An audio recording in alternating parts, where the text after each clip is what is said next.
All right, so this is part two of the building of our little UV booth here. So we have that side all done. The structure of this one is finished. So now we need to get the lights in here. A few things we need to figure out. Number one is there's a little notch right about there, and it's for where the wires go through and out. So I'm going to make the notch on this side a little bit bigger. And we're also going to mark up the tape here for all the right distances.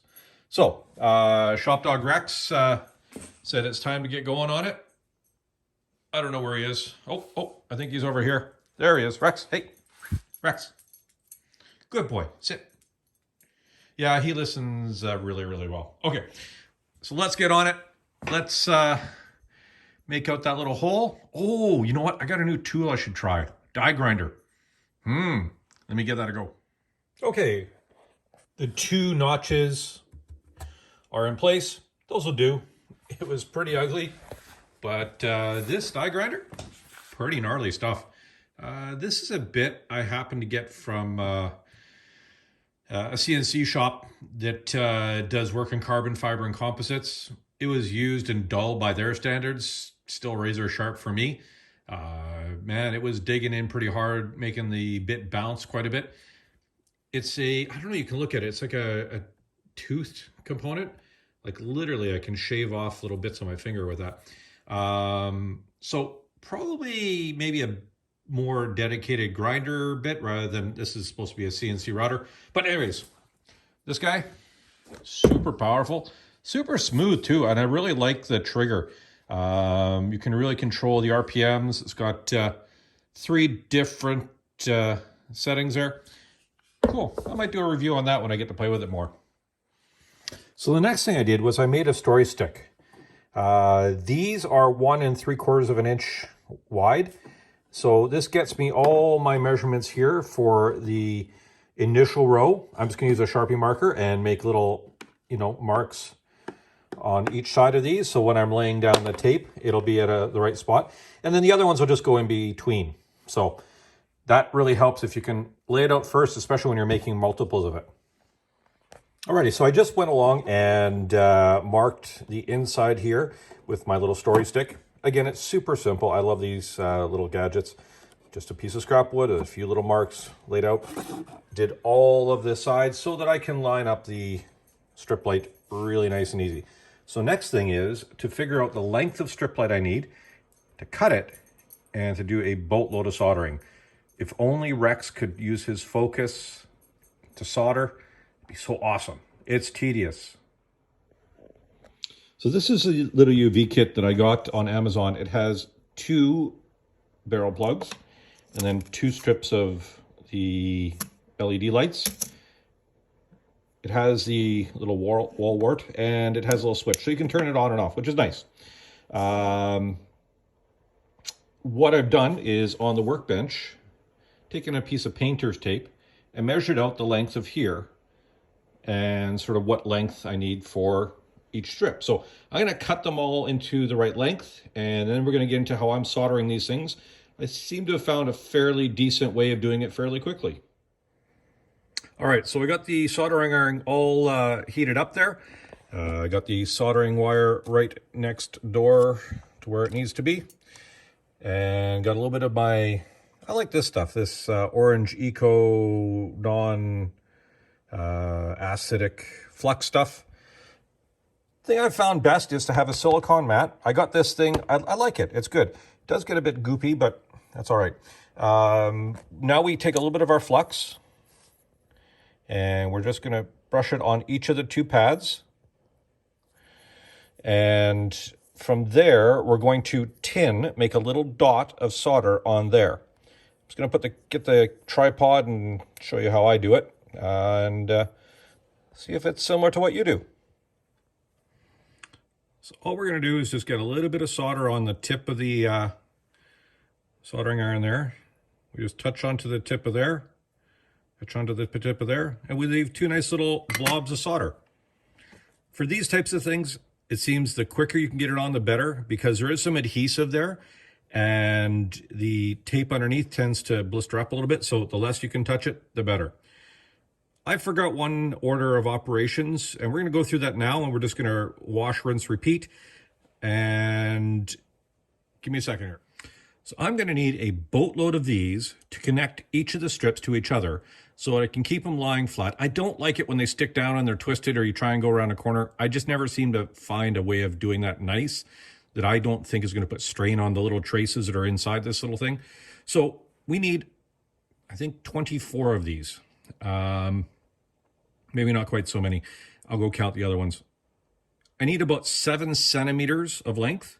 So the nice thing about this mat is you put it right up against the edge. You find your 7 centimeter mark. Wire cutters. Clip it. I just cut a whole bunch of these all at once. Once they're done, I go in here, a little clip there, going right between the wires. That gives you your nice splice. Then we get our wire strippers out. Wire strippers out. And we just take off just a nip.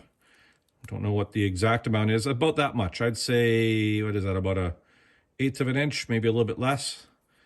And we do that to all 4 ends. I'm just using regular sort of vinyl coated wire. 2 reasons are, that's not quite enough there.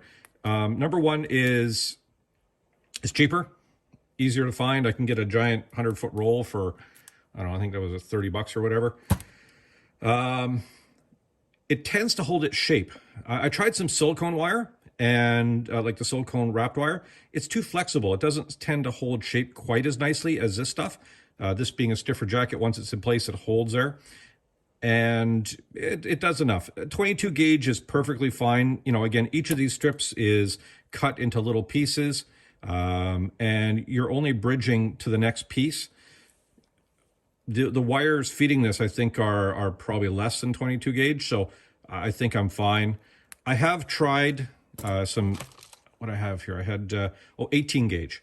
It's way thicker and way stiffer to try and move into place once it's all done, so I'm going to stick with the 22 gauge. Should be good. If you want to be, if you're stringing together more, again, the more wire gauge you have, the better. One thing I found with the LED strips is once you reach a certain length, the voltage starts to drop off and they get dimmer or they don't work properly or that type of thing. So this entire bench is done with 50/50 LED strips, single strips. I'm gonna put this up here, up here, up here. Is it gonna work? There we go. Okay, you can kind of see it there. I have 1, 2, 3, 4 strips attached to a board here, which is secured down. And over in the corner here,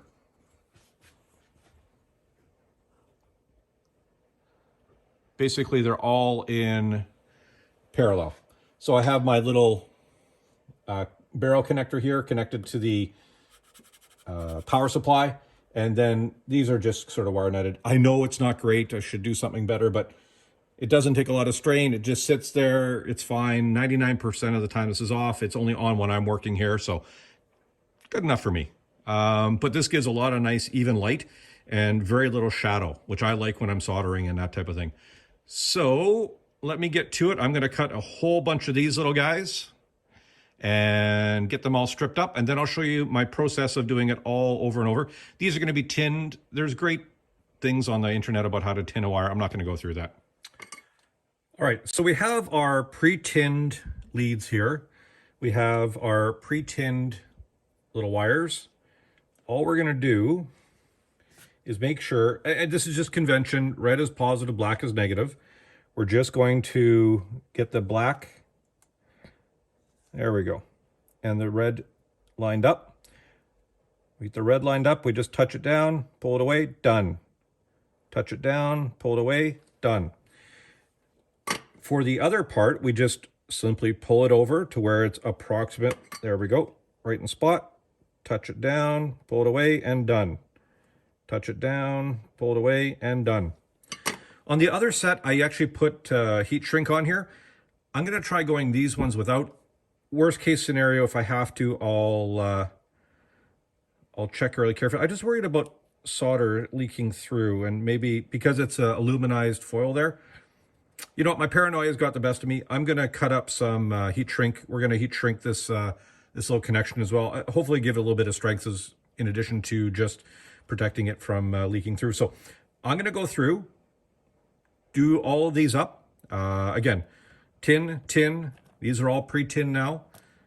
Touch, done. Let me show you when I'm putting them back on. So we have all of our strings of lights all soldered up. Paranoia did get the best of me. I did heat shrink the ends just to make sure nothing happens. With these lights, they have these little blue strips over the adhesive. I gotta say, this adhesive is not awe-inspiring, but should do for what we're doing here. That won't come off that end. Let's try this end. Okay. So all we do is remove the adhesive or the protective strip from one. We're going to very carefully, especially since we've taken all of it off of this part, we're going to start at the very end right here. And very simply, we just follow those little dots. We just get it onto the dots. So we just go from one to the other. As we're going along, we gently just push it in. I do find that these things will tend to buckle off at times. I haven't found anything good to help with that, especially when they're kind of pre-buckled or the adhesive isn't fully attached, but that's okay because they actually give you some clips. So again, if the adhesive was completely failing, we could just use some of the clips in whatever areas are needed. Once we get up to this part right here, this is where that wire kind of helps. So we're just going to bend it back on itself a little bit. Pull off the adhesive here part way. We flip it around. Get close to the edge. Again, trying to line up with our marks here. Close to the edge, line up with our marks. Come on.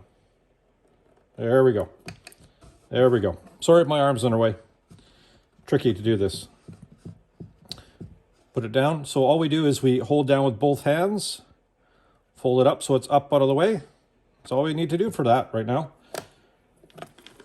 And again, we just take a little bit of the more of the blue strip off. We follow our marks out to here.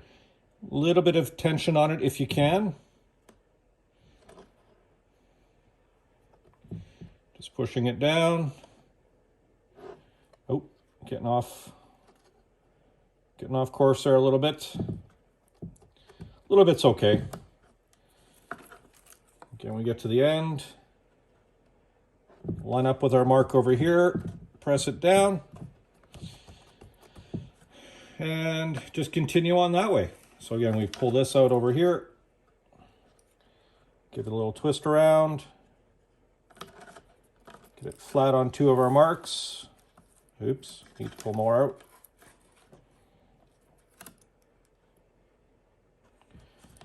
There we go. Now the other ones, all you're going to do is you're just going to go in between here. You just put it in the middle. So this helps to keep you in a relatively even spacing, except for this part. And then you just put the other strip in between. It covers lots of area. I don't think you need to be perfect, although my OCD does take over sometimes. So I'm going to do up the rest of this on camera, finish it up, and show you why I did this setup the way I did. All set up, all done.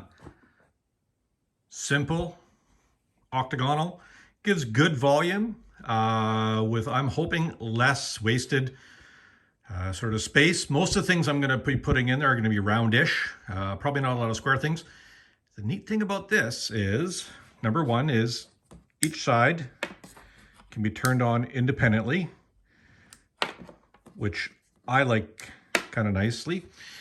Inside, if I just put a little bit of a razor, and I got one of these little things. It's just like a little rotating display case thingy for, say, jewelry or stuff if you had a little store. Press the button, start spinning around, plop that in there, And all you have to do is carefully put your model in here. See if I can do this. Oh, that sucks. Okay. There we go. Okay. It's going to spin around. There's different settings. You can go faster and slower and that type of thing. But if you're really paranoid, you can have the item in here. Now, for a lid, I didn't specifically make a lid because I have a whole bunch of this. White styrofoam. It works perfectly. Free. So that holds the light in. Let's turn this on. And you can see by the corner that it's on, but put it together. Really, you're not shining light in your eye the whole time. Helpful that way. But this is part of my thought process here. Let me just put the camera down and get this all. This is what I was going for. So, say you had a really big item that you wanted to cure. And if you just made a simple box, you couldn't do it. But with it set up like this, you could have a gigantic item in front of the UV. You do one side at a time or move it around manually. But I think this is going to come in useful. If I'm going to be doing bigger parts, I have a backpack for Mandalorian. It wouldn't fit inside of that, one of them. But at least with this, I could do all parts of it together. I think it's going to work out pretty good. I hope this helps. I hope you found a little bit of inspiration in this. Don't do exactly how I did. This is how I did it. Figure out how you need it and do it to the best of what you need. Go out and shop, go somewhere, make a mess, have some fun, make something. Catch you guys later.